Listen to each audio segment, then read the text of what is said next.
ሰላም የዩቲዩብ ቻናሌ ተከታታዮች እንደምን አላችሁ? ዛሬ ይዤላችሁ የቀረብኩት ቪዲዮ በተለየ መልኩ ትኩረታችሁን የሚስብ ይሆናል ብዬ አስባለሁ።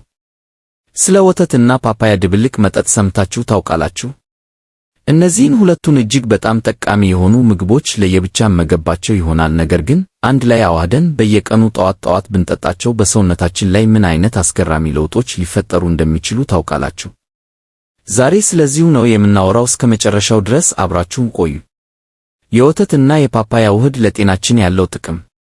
ወተት በራሱ የካልሲየም፣ የፕሮቲን፣ የቫይታሚን ዲ እና ቢ ቫይታሚኖች ምንጭ ነው። ፓፓያ ደግሞ በቫይታሚን ሲ፣ ቫይታሚን ኤ፣ ፋይበር እና ፓፓይን የምግብ መፈጨት ኢንዛይም የበለጸገ ነው። እነዚህ ሁለቱ አንድ ላይ ሲደባለቁ እርስ በእርሳቸው ተመጋግበው ለሰውነታችን እጅግ በጣም ብዙ የጤና ጥቅሞችን ይሰጣሉ። እስቲ ጥቂቶቹን እንመልከት። 1. የምግብ መፈጨት ሥርዓት መሻሻል። ፓፓያ በውስጡ ፓፓይን የሚባል ኢንዛይም ይዟል። ይህ ኢንዛይም ፕሮቲኖችን በመሰባበር የምግብ መፈጨትን ያፋጥናል እንዲሁም ያሻሽላል። ከዚህ በተጨማሪም ፓፓያ በከፍተኛ መጠን ፋይበር ስላለው የሆድ ድርቀትን ይከላከላልና የአንጀት እንቅስቃሴን ያመቻቻል። ወተት ደግሞ ለጤናማ የምግብ መፈጨት የሚያግዙ ፕሮባዮቲክስ ጠቃሚ ባክቴሪያዎችን ይዟል። ይህ ጥምረት የሆድ እብጠትን፣ ጋዝን እና ሌሎች የምግብ መፈጨት ችግሮችን ለመቀነስ ይረዳል። በየቀኑ ጠዋት ይህንን መጠጥ መውሰድ ምቹ እና ጤናማ የምግብ መፈጨት ሥርዓት እንዲኖራችሁ ያግዛል። 2. የቆዳ ውበትና ጤና። ፓፓያ በቫይታሚን ሲ እና ኤ እጅግ የበለጸገ ሲሆን እነዚህ ቫይታሚኖች ለቆዳ ጤና እና ውበት ወሳኝ ናቸው። ቫይታሚን ሲ የቆዳን ኮላጅን ምርት በመጨመር የመለጠጥ ባህሪውን ያሻሽላል። ቫይታሚን ኤ ደግሞ የቆዳ ሕዋሳት እድሳትን ያፋጥናል።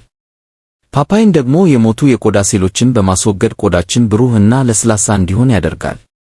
ወተት ውስጥ ያሉት ላክቲክ አሲድ እና ፕሮቲኖችም የቆዳ እርጥበትን በመጠበቅ እና ሕዋሳትን በመገንባት ለቆዳ ጤና ይረዳሉ። ይህ ውህድ የቆዳችንን ቀለም በማስተካከል የቆዳ መሸብሸብን በመቀነስ እና ብጉርን በመከላከል አንጸባራቂ ቆዳ እንዲኖረን ያግዛል። 3. የበሽታ የመከላከል አቅም ማጠናከር። ፓፓያ በውስጡ ባለው ከፍተኛ የቫይታሚን ሲ ይዘት ምክንያት በሽታ የመከላከል አቅምን ለማጠናከር እጅግ በጣም ጠቃሚ ነው።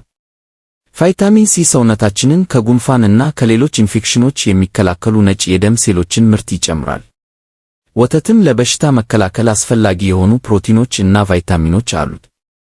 ይህንን መጠጥ በየቀኑ ጠዋት መጠጣት የሰውነታችንን የመከላከል አቅም በማጎልበት ከበሽታዎች ለመጠበቅ ይረዳናል። 4. የአጥንት ጥንካሬ እና ጤና። ወተት ለአጥንት ጥንካሬ አስፈላጊ የሆነ የካልሲየም እና ቫይታሚን ዲ ምንጭ ነው። ፓፓያ ደግሞ ቫይታሚን ኬን ይዟል። ይህም ካልሲየም በአግባቡ በአጥንት ውስጥ እንዲገባ ይረዳል። ይህ ጥምረት የአጥንት መሳሳትን ኦስቲዮፖሮሲስ ለመከላከል እና ጠንካራና ጤናማ አጥንቶች እንዲኖረን ያግዛል። በተለይም ለሕፃናት፣ ለወጣቶች እና ለአረጋውያን እጅግ ጠቃሚ ነው። 5. የልብ ጤና ድጋፍ። ፓፓያ በውስጡ ፖታሲየም፣ ፋይበር እና ጸረ ኦክሲዳንት ንጥረ ነገሮችን ይዟል። ፖታሲየም የደም ግፊትን ለመቆጣጠር የሚረዳ ሲሆን ፋይበር ደግሞ የኮሌስትሮል መጠንን ይቀንሳል። ጸረ ኦክሲዳንት ንጥረ ነገሮች ደግሞ የደም ስሮችን ከጉዳት ይከላከላሉ። ወተትም ለልብ ጤና የሚጠቅሙ ፕሮቲኖች አሉት። ይህ ውህድ የደም ግፊትን በመቆጣጠር እና የኮሌስትሮል መጠንን በማመጣጠን ለልብ ጤና አስተዋጽኦ ያደርጋል። እንዴት እንዘጋጀዋለን? አዘገጃጀቱ በጣም ቀላል ነው። 1. ግማሽ የበሰለ ፓፓያ ወስደው ልጣጩንና ዘሩን ያስወግዱ። 2. የተከተፈውን ፓፓያ በአንድ ብርጭቆ ወተት እንደ ምርጫው ሙሉ ወተት ወይም ስኪም ወተት ይጨምሩ። 3. ከፈለጉ ትንሽ ማር፣ የተምር ፍሬ ወይም ሌሎች ፍራፍሬዎችን እንደ ሙዝ በመጨመር ጣዕሙን ማሻሻል ይችላሉ። 4. ሁሉንም በአንድ ላይ በብሌንደር በደንብ አድርገው ይፍጩት። 5. የተፈጨውን ውህድ ወዲያውኑ ይጠጡ። ለተሻለ ጣዕም ቀዝቀዝ አድርገው መጠጣት ይችላሉ። የመጨረሻ ሐሳብ፣ እንደምትመለከቱት ወተትን እና ፓፓያን አንድ ላይ አደባልቆ መጠጣት ለሰውነታችን እጅግ በጣም ብዙ ጥቅሞችን ያስገኛል። ይህ ተፈጥሯዊ፣ ጤናማ እና ጣፋጭ መጠጥ የዕለት ተዕለት የጤና ልማዳችሁ አካል ሊሆን ይችላል። ታዲያ ምን ትጠብቃላችሁ? ዛሬውኑ ሞክሩትና በሰውነታችሁ ላይ የሚመጡትን አስደናቂ ለውጦች እዩ።